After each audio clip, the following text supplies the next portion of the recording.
Thank you for everyone out there watching. Welcome to the channel, Sequential Geek. Let's get on with the haul, y'all. We are gonna enjoy ourselves a couple of nice James Obas to kick it off. Oh yeah, and to end it. You know what I'm saying? Hey yo, what up? How you doing? Thanks for swinging by. Hope y'all having a good night. I just want to get this haul out right here. It's an online haul. It's a bunch of stuff I got off the eBays and just off the internet looking for deals. So this is just stuff from like the past month. Haven't made a video in a while, so I just want to make this one real quick. Online buys. Jason Lutes. This is a 22 issue series about Berlin during the Weimar Republic. This is supposed to take place around like 1930. The significance with issue number 17, which I happen to have gotten for $14.50, that includes shipping. All these prices are going to include shipping unless I specify. So Jason Lutes did this comic strip called Jar of Fools back in the day in The Stranger. That was like this free newspaper out in Seattle area that is this really awesome award-winning free circulation that you would get everywhere. And that was like the internet back then. That was a huge chunk of it. So Jason Lutes' Jar of Fools strips got collected. And then he went on to do Berlin after being an editor, I think over at Fantagraphics, as a matter of fact. Fantagraphics Books. Jason Lutes went to the Rhode Island School of Design. He grew up liking superhero comics, but a trip to France exposed him to European comics like The Adventures of Tintin and Asterix, which he says greatly affected his style of drawing, which, even though a lot of the backgrounds and the styles of clothing can seem very detailed, somewhat dry, his facial expressions, mannerisms, characterizations are definitely of that vein, kind of.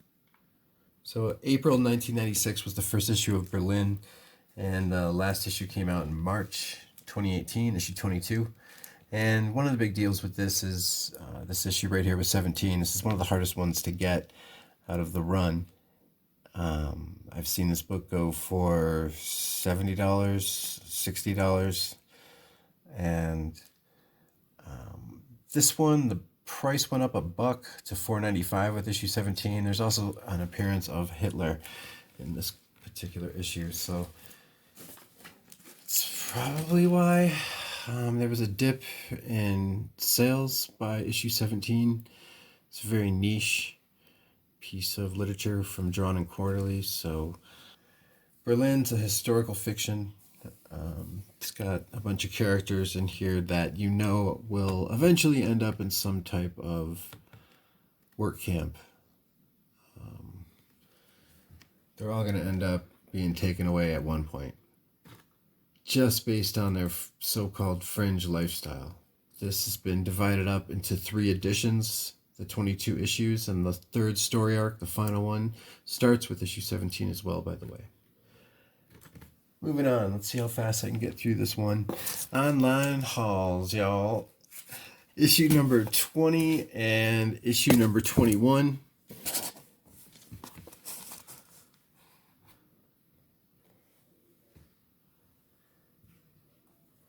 So I paid $13.50 for issue number 20 and $23.50 for issue number 21.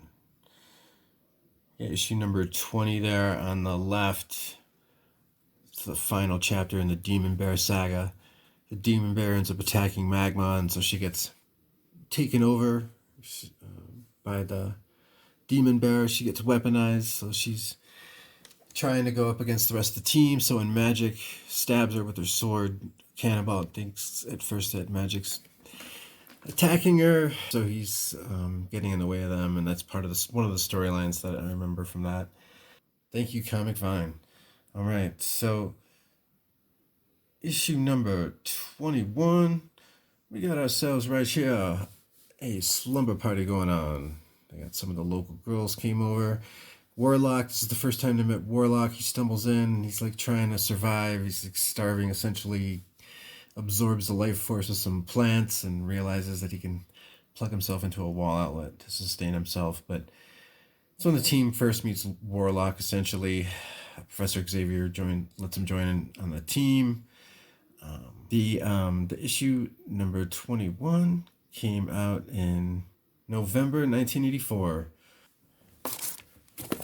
Bill Sienkiewicz artwork, Chris Claremont doing the script. All right, I got some NuMarvel books, right? At NuMarvel. It's like an unofficial name. I always keep preaching about this little mini renaissance, and any speculators out there be interested to know, you can get some great deals with these books. My deal is trying to find newsstand copies. These had a huge run of popularity, but they had low print runs. That's the big deal. That's like that sweet spot with NuMarvel from like the year 2000 till around like 2003, 2004. There was a lot of stuff that was clicking. It wasn't just with Marvel. You had Vertigo with 100 Bullets, by the way. Another Vertigo story like We Three comes to mind. Bunch of other stuff, but Wildstorm was clicking. You had The Authority, and I think that started off with Brian Hitch doing the art, and then Frank Quitely, and that's one of the comics that turned me on back into reading again. And this is a lot of the stuff that people hadn't seen before. This was a lot of like this type of artwork and writing that comics should have went to by the late 80s instead of turning into the spec bum and a lot of the holofoil hype. So we got here New X-Men, and these books, they came out around like 2000, 2001 is when these stories started popping up, some around 2002. Alias with Bendis and Gatos, and Bendis and Malieve's Daredevil, and, of course you got, what else was that? District X, that was pretty sweet. Yeah, Live Wires, if you can check out Live Wires, and 1, 2, 3, 4, Fantastic Four, 1, 2, 3, 4 with Grant Morrison and Jay Lee. So we got here New X-Men, issue number 120, 121. I got these in a set of 4 books, but these were the 2 that I saw on eBay that were on Newsstand. So I got the set of 4 that were for $15.50. Those 2 were this one, 119. It's like the second appearance. What is this, Pixie? I think her name is.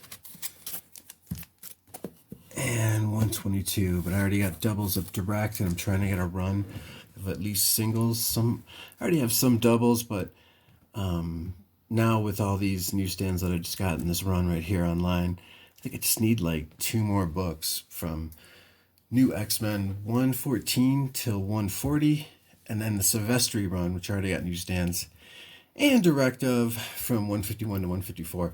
That's the run to get, for me at least. And it's also the run to get if you want something that was catching people's eye. Like I said, this was stuff that wasn't done before. It was clicking one story arc after the next, and it had low print runs. So a lot of the look of these, a lot of the style of these stories during that time were implemented eventually in the movies. So, like Brubaker's Winter Soldier story arc also. So, yeah, there's a lot of stuff that was going on where Quesada and Bill Jamas, Buckley, they were giving more indie creators an opportunity to think out of the box because they could get away with it, they said, because the print run was so low. There wasn't a lot of people that were going to complain, if anything. So at least at that point, they were looking for quality.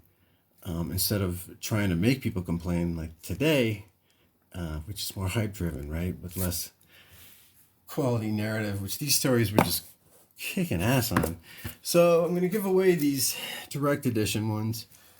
And I got 120 Killer Jean Grey cover, right? I believe, yeah, that is Frank Quitely, one of my favorite comic book artists. This is the Nuff Set issue, where they found out that Professor Xavier tried to kill his sister. They were twins in the womb, and I don't know, something like he realized that she was going to be violent, or he's just, whatever, for whatever reason he saw her as a threat. So the U-Men are this organization where they want to harvest the organs of mutants. So, you know, financial purposes mainly, I think it was, but, you know, bigot driven, some type of hype based with that. But at the end of the day, the guy was just selling organs. So yeah, I managed to get doubles of 121, which is really hard to get, especially in these conditions for Newsstand. And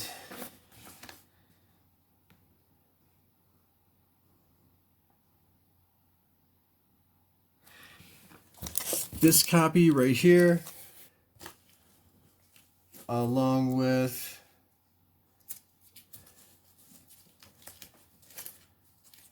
this copy right here, I got these together for pretty much $19. That includes shipping. And this is 153, which I did already have a Newsstand, but it was beat to shit. So these are just such great condition pieces right here.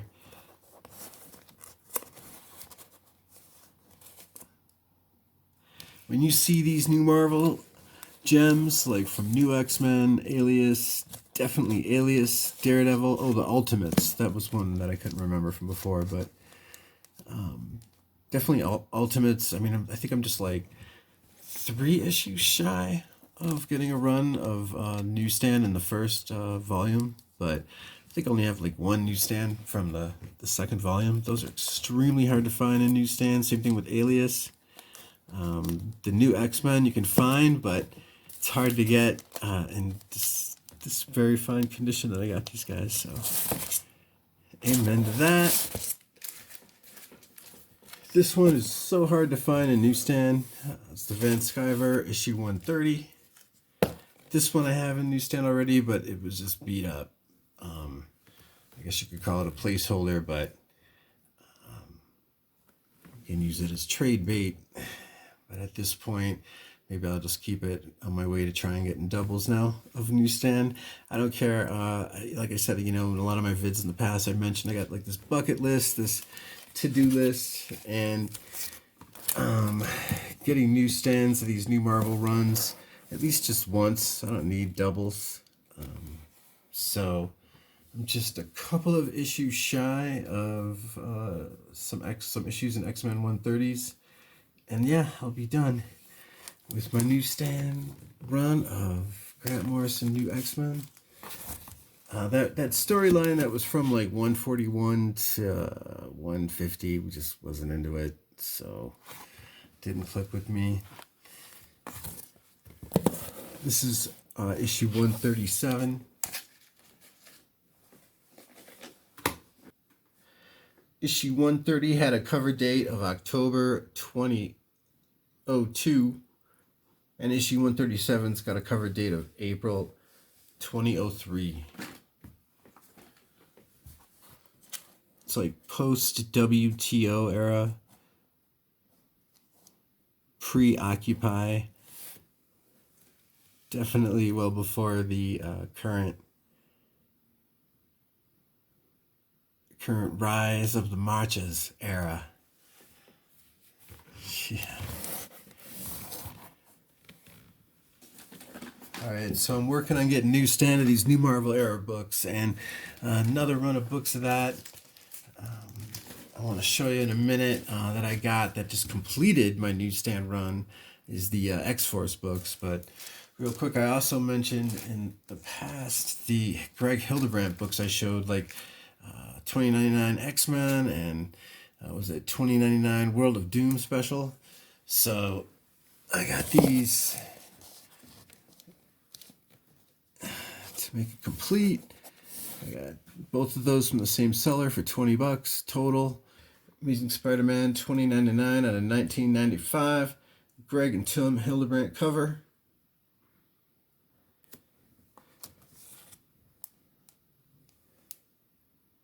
I don't know if you can read that.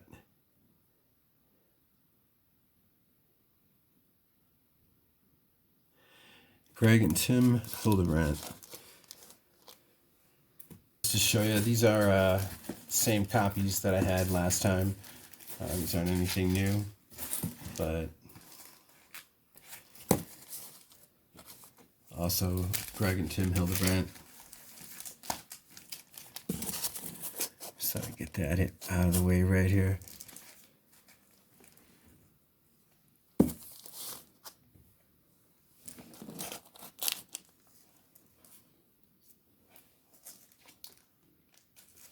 Hey, had a little technical difficulties there. Swatted the camera down while I was trying to place this comic. All right, yeah. It's awesome. These are all from 1995. And they're just some kick-ass Tim and Greg Hildebrandt art. Spiderweb Art Gallery. That is Greg Hildebrandt's channel. Spiderweb Art Gallery. Alright, so we got to look at some here. Some are right here. Some down there. If y'all excited about this run of X-Force books. This isn't an entire run, but this completes the books that I needed for newsstand copies of my X-Force run. X-Force! Yeah! It's an exciting name right there. X-Force! It's like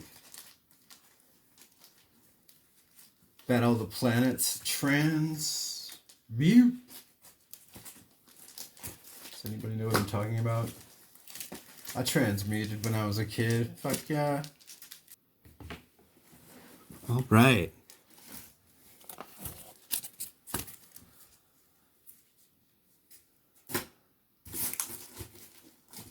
The first book to officially drop, The Comics Code Authority by Marvel Comics.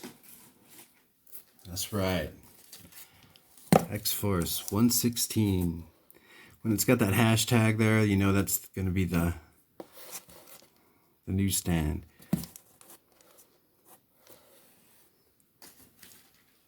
Let's look this up here. Let's go to Mile High Comics.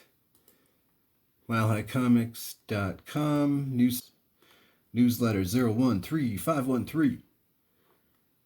Comics after the year 2000 were 5% newsstand, and then in 2005 they were 2% newsstand, and then 2013 1% newsstand. So 2000 the newsstand print run was 5%. All right, so I don't know what the print run was for these, but I know it's low. The last issue came out August 2002 cover date, issue number 129. And this Peter Milligan, the writer, Mike Allred. This Peter Milligan, Mike Allred run ran from this issue right here. Issue number 116. This is cover date July 2001. First appearance of Dupe. First appearance of You Go Girl. First appearance of Coach. This team, you know, they were like more celebrities. They had more attitude than the New Mutants would ever give each other. This was so awesome, this story. Like I said, this was the type of characterization that needed to be infused in Marvel in more ways than one. Not necessarily this narcissistic, money-grubbing type of subplots that are going on with X-Force, but it was, you know, a sign of the times. You know, this guy in the middle there is called Zeitgeist. Also, the guy up in the upper right, the Anarchist. It's his first appearance too. So a lot of people get offed in these storylines. It's a lot more campier than a lot more of the other storylines too, and just regular Marvel mainstream universe. This was almost like a Marvel Knights line in a way, just because it was a lot more self-contained. I think there was a cameo by Professor Xavier a couple times, but yeah, Laura Allred did the colors. Quesada. So Joe Quesada was the editor in chief, and this is an Axel Alonso joint. Basically, he was the book editor. Issue number 118.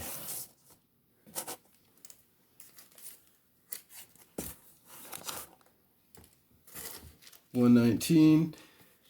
Give me some feedback on the lighting, please. 120. Duke meets Wolverine. He doesn't just meet him. They've known each other. Yeah, they got history, right? First appearance of Dead Girl.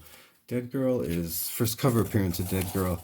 She's one of those characters that, in my opinion, Dead Girl's gonna be like coming back the same time as The Crow, as Spawn, as vampires in general, zombies more so. She's like a zombie that's a superhero. But she can do more than that, though. There's some dark magic, there's some spiritual phenomena aspect to it that transcends magic. She's a really cool, unique character that also is going to come back at the same time, as like The Crow, but also I think I could see her coming out at the same time as somebody like Simon Dark, if they ever gave him a try.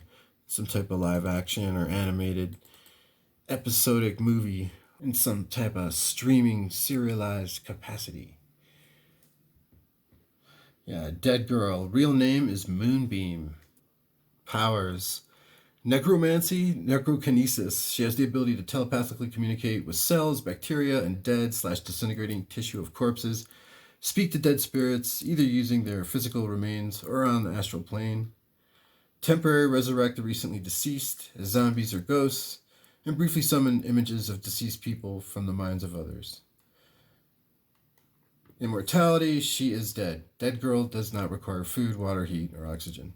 She can safely survive toxic conditions. Deadly to anyone else, she can transform her hands into claws and otherwise alter her body to an unclear extent.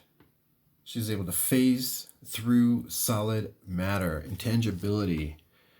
She also has the ability to create an ethereal version of herself and pass through objects in a ghost-like state. Cross freely to the death realm. She can use this power to walk on air. An enhanced physique, of course. Right, above average strength and agility. Of course. Cool, yeah, she was in that limited series with Doctor Strange. There was a huge change of pace. You could see it you could feel it with Ecstatics with an X versus this original Milligan Allred X-Force run. My point with discerning NuMarvel with other ages that came later, I guess you could say there's a little bit more edge, more like out of box, but not like more profounder, pretentious out of box, more like just expanding the horizons and the type of comics you can get that go outside of the bounds of typical superhero brand identity from the big two in ways that are fun and they let you explore their genres, which further broadens the type of comics you can print and make more money, which will broaden your market base and demographics, which is what they should be doing over at Marvel. This brief little renaissance, it's a huge deal.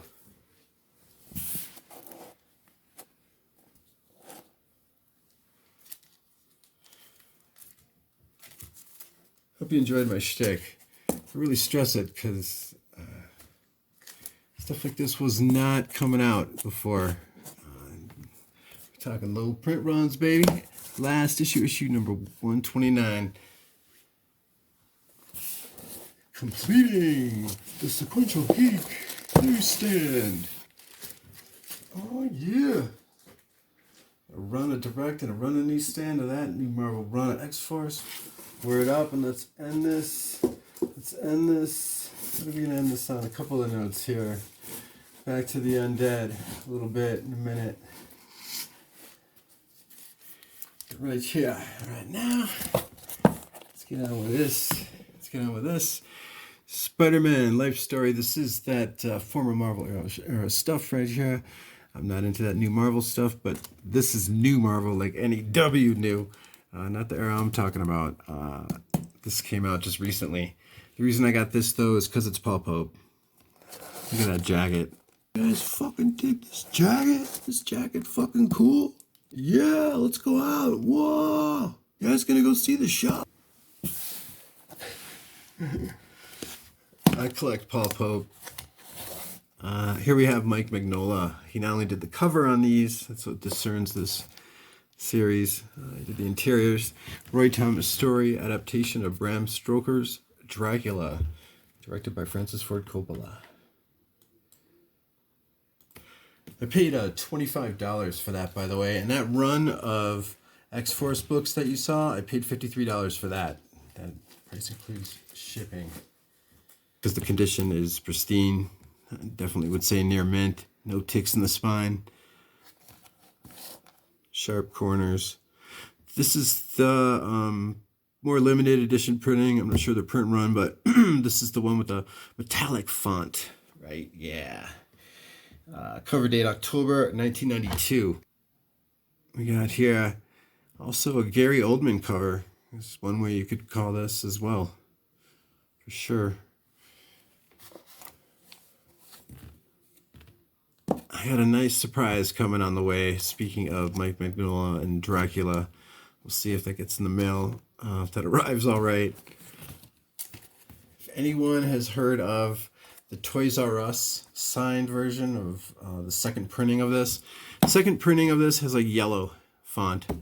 You've got the printing that's just regular matted, same material as the cover, red. That's the one that's in the Topps bag. I think this is one of the first, if not the first, Topps comic, actually, this Bram Stoker's Dracula run.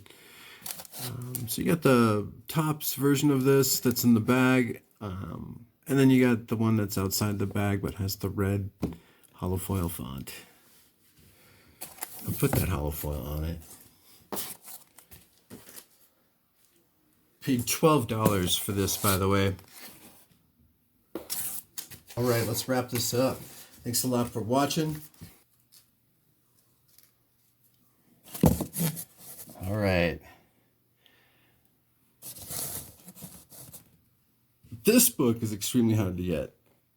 This book is extremely hard to get in this condition, this VF condition. JASICK. Awesome service.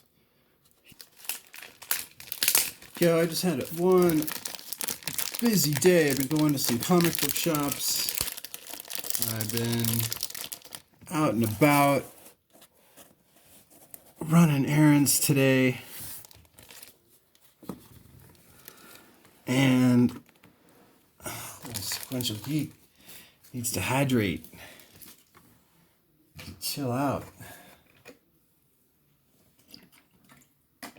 So I'm going to make another vid of comic book shop buys I've been making since my last haul. So there's this vid right here, which is my online bids.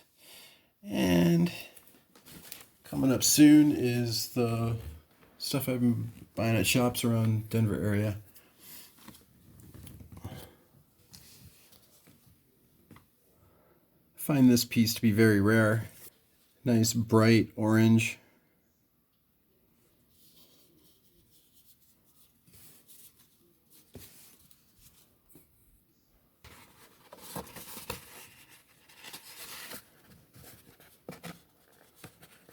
Nice white pages.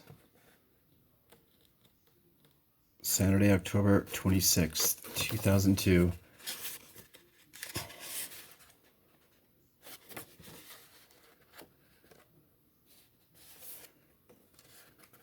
Guest listing. David Mack.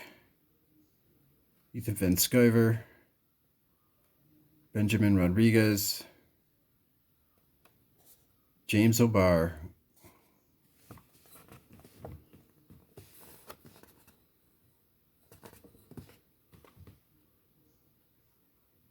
Should be able to see it there off to the right. All right. The first 9 issues of Dead World were printed by Arrow Press from 1986 to like 1988.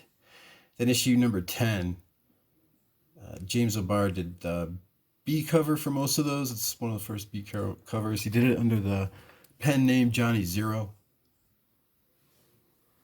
This is King Zombie, who appears on a lot of the Not for Wussies, the B cover that James O'Barr does for these Dead World covers.